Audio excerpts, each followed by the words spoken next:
Buenas tardes, obstetra Lili, buenas tardes compañeras. El día de hoy les vamos a hablar sobre el quiste ovárico.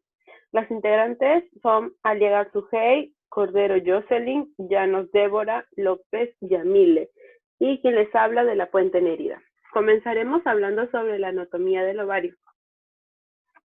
Bueno, el ovario tiene el tamaño de una almendra, aproximadamente de 3 centímetros de largo, 2 centímetros de ancho y 1,5 de espesor. Está ubicada detrás del ligamento ancho del útero y justo debajo de las trompas de falopio. El ovario tiene 3 partes. La primera es la corteza. Dentro de la corteza distinguimos la zona albúgena, que contiene tejido conjuntivo denso subyacente al epitelio germinal, además de estromas y folículos. La siguiente es la médula, que contiene tejido conectivo laxo muy vascularizado e inervado que se continúa con el mesovario a través del hilio. Y por último tenemos el hilio o la red ovárica, que contiene vasos sanguíneos y linfáticos. En el hilio se visualizan células productoras de andrógenas, con las características de las células que sintetizan hormonas esteroides. Siguiente, por favor. Los ovarios están colgados de ligamentos elásticos de tejido conjuntivo entre el útero y la pared abdominal, al igual que las trompas de falopio, que permiten que se mantengan en esa posición. El primer ligamento es el ligamento útero-ovárico, que va desde la porción medial del ovario hasta el fondo del útero. El segundo es el ligamento suspensorio, que se dirige del ovario hacia la pared abdominal. El siguiente es el mesovario, que se une a lo largo del útero. El siguiente es el ligamento tubo-ovárico, que une el ovario con el pabellón de la trompa de falopio. Siguiente, por favor. Continuaremos con la fisiología del ovario. Sabemos que los ovarios son glándulas reproductoras femeninas encargadas de la producción de los óvulos para la reproducción. Los óvulos se desplazan a través de los ovarios hacia el útero, a través de las trompas de falopio. Si durante el trayecto el óvulo es fertilizado por un espermatozoide, se produce un huevo o cigoto que se llega a alojar en el útero. Si no es fertilizado, se produce la menstruación. Los ovarios producen estrógenos y progesteronas, hormonas que prepararán el útero para que se produzca la hidratación del óvulo fecundado e iniciarse así la gestación. El óvulo, una vez fertilizado, se implanta en el útero y comienza el embarazo. Además, estas hormonas son responsables de los caracteres sexuales femeninos, como el desarrollo de las mamas, la regulación de la menstruación y el embarazo. Durante la menopausia, los ovarios dejan de liberar los óvulos y de producir las hormonas. Por favor, continuamos con lo que es la fisiopatología del quiste ovárico. Como ya les mencioné, el folículo fabrica las hormonas estrógenas. Esto causa los cambios normales en el revestimiento del útero. Cuando esto se prepara para el embarazo, cuando el óvulo madura, se desprende del folículo. A eso se le llama ovulación. Si el folículo no logra abrirse y liberar un óvulo, el líquido permanece dentro del folículo y forma un quiste, el cual se denomina quiste folicular. Otro tipo de quiste se presenta después de que un óvulo ha sido expulsado de un folículo. A esto se le llama quiste del cuerpo lúteo. Este tipo de quiste a menudo contiene una pequeña cantidad de sangre. Los quistes ováricos son muy comunes en los años de la edad reproductiva, desde la pubertad hacia la menopausia. Desde esta, la afección es menos común. Después de esta, la afección es menos común. Los quistes desaparecen después del periodo de una mujer o después de un embarazo. Los quistes ováricos funcionales son diferentes a los tumores de ovario o quistes debido a las afecciones relacionadas con las hormonas, como el síndrome de ovario poliquístico. En el caso del síndrome de ovario poliquístico, su fisiología es la siguiente: es heterogéneo y refleja la interacción entre factores genéticos, metabólicos, fetales y ambientales. Entre los principales factores implicados se describen los trastornos de la secreción de las gonadotropinas, la resistencia a la insulina, la disfunción ovárica y la detención de la maduración folicular. A continuación, mi compañera Yamile. Buenas tardes, obstetra Lili y compañeras en general. Yo voy a proseguir hablando sobre la epidemiología. La información que le voy a poner a continuación ha sido extraída de artículos sacados también hechos por estudiantes del Hospital Cayetano. En lo que es la epidemiología, se estima que se da el quiste ovárico en 4% de las mujeres en edad fértiles. Otros estudios también demuestran que estos también se encuentran presentes en alrededor del 7% de las mujeres pre- y posmenopáusicas. La mayor parte de estos quistes están en las mujeres en la edad reproductiva, son funcionales, tanto foliculares como también del cuerpo lúteo. Entre todas las técnicas que hay en la actualidad para poder diagnosticar lo que es el quiste en el ovario, la que destaca más es la ecografía transvaginal, que es una técnica rápida y no invasiva de primera elección para evaluar cualquier masa ovárica, ya que predice lo que es la naturaleza benigna de la lesión en un 96% de los casos. Siguiente, por favor. Lo que es la prevalencia, los quistes de ovario son más comunes en mujeres posmenopáusicas de lo que se suponía. Es un quiste benigno, el que no tiene ascitis, septos ni componentes sólidos, que mide aproximadamente 5 centímetros de diámetro y es unilocular o unilateral. Su prevalencia es reportada en desde el 3.3% al 14.8%, o sea, se presenta en las mujeres en ese porcentaje. En lo que es los antecedentes, voy a presentar a continuación un caso clínico. Se trata de una paciente de 13 años que se acerca a consulta por primera vez por dolor pélvico en relación con su menstruación. Entre los antecedentes ginecológicos, ella menciona que su primera menstruación o su menarquia empieza a los 12 años. Sus ciclos menstruales son regulares, le viene cada 30 días y duran 6 días promedio. No tiene antecedentes mórbidos de importancia y se le realiza una ecografía ginecológica que resulta normal, por lo cual se le diagnostica, se le da como tratamiento un AINE con buena respuesta y 5 meses después vuelve a consulta por urgencia con el mismo dolor pélvico agudo 3 semanas después de su última menstruación. Se vuelve a realizar lo que es otra ecografía ginecológica que muestra en el ovario derecho. Sus medidas eran de 6.4 por 3.9 por 5.0 centímetros, lo cual contenía un quiste de pared fina con un nódulo sólido mural de 2.8 centímetros de diámetro. El ovario izquierdo medía 12.7 de aspecto normal, o sea, se encontraba normal el ovario izquierdo. Se concluye que es un quiste complejo de ovario derecho, se vuelve a dar un tratamiento con AINES, logrando también de nuevo un buen control del dolor agudo, y la paciente se vuelve a controlar al mes siguiente, refiriendo igual el mismo dolor pelviano que era leve. Siguiente, por favor. Por lo cual se le vuelve a realizar una ecografía de control, observándose un cambio de medidas en lo que es el ovario derecho. Ahora medía 4.3 por 6.1 centímetros, aumentando de volumen con persistencia de imagen quística que impresiona como cuerpo lúteo, por lo cual se decide mantener en observación. En conclusión, sabemos que los quistes ováricos se presentan en diferentes etapas de lo que es la vida, pero también se presentan en lo que es la adolescencia, ¿no? Como dicen, los quistes ováricos funcionales son parte normal del desarrollo folicular durante el ciclo menstrual.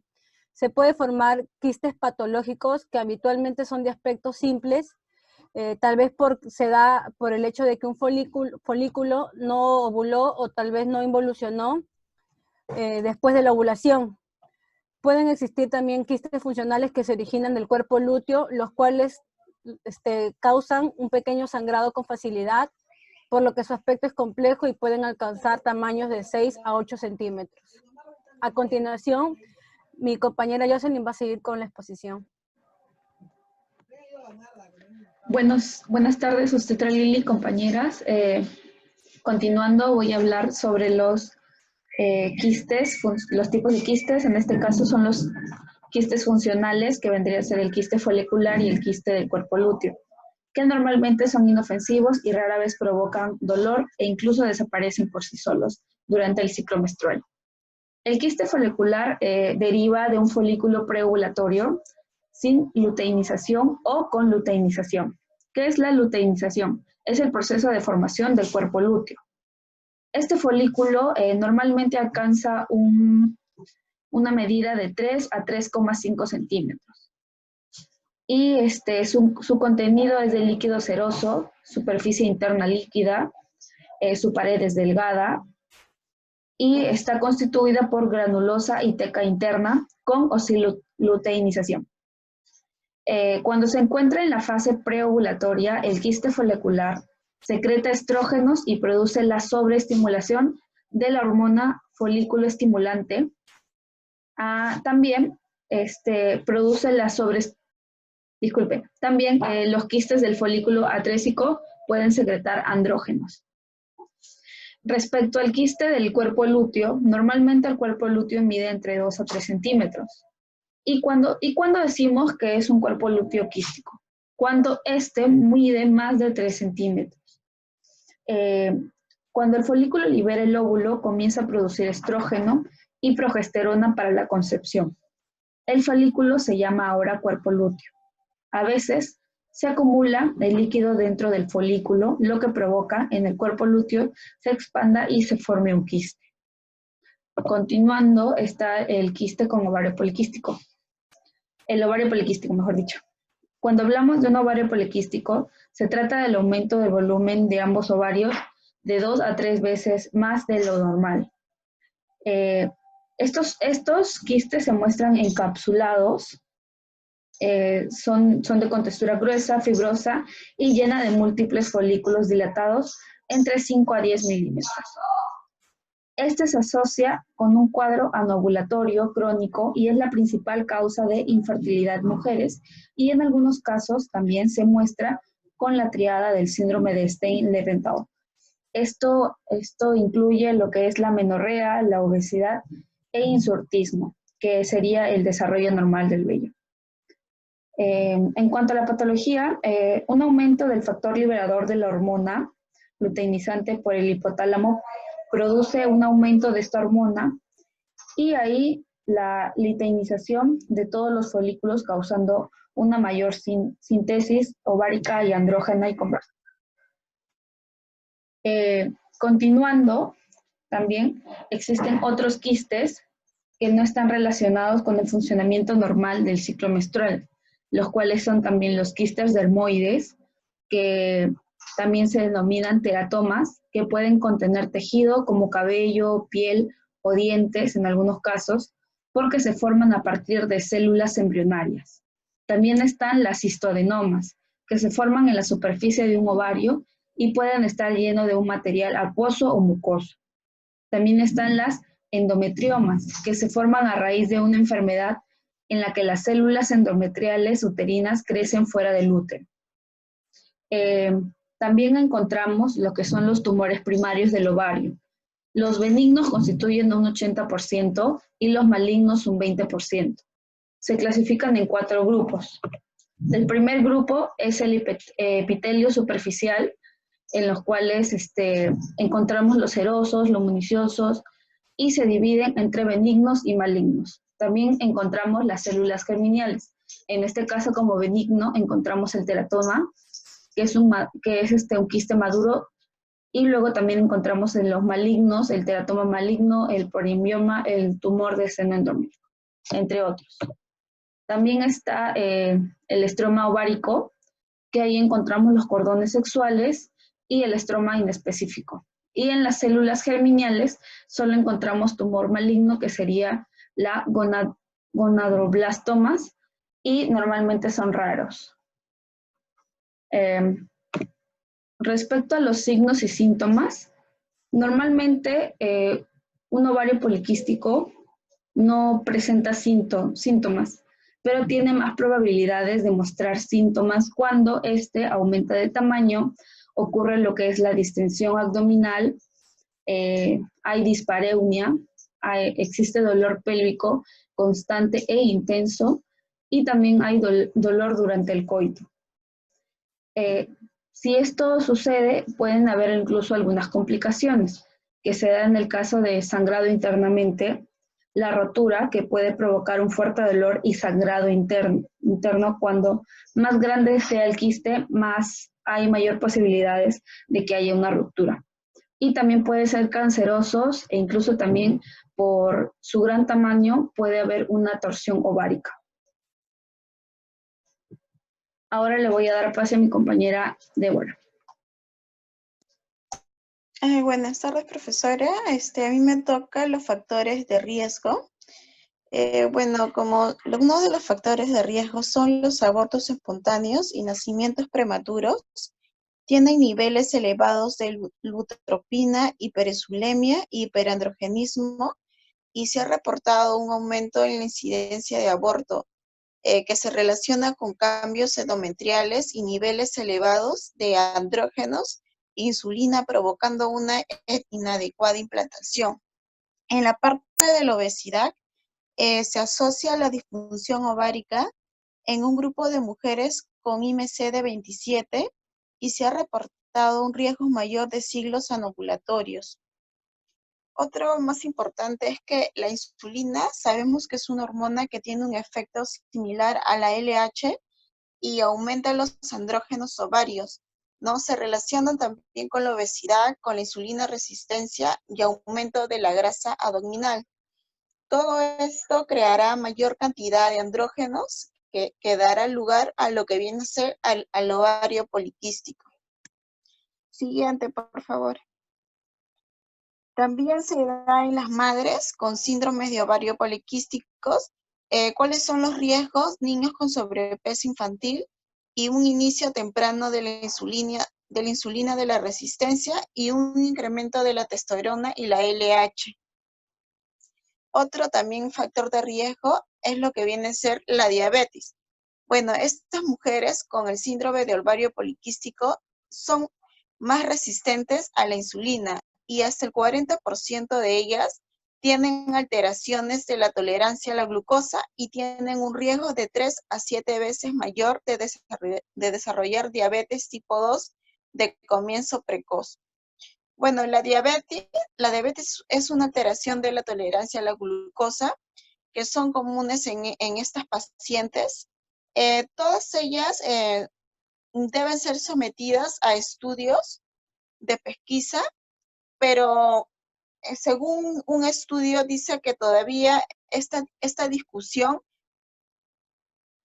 preguntan cuál es la mejor prueba para pesquisar ambas condiciones.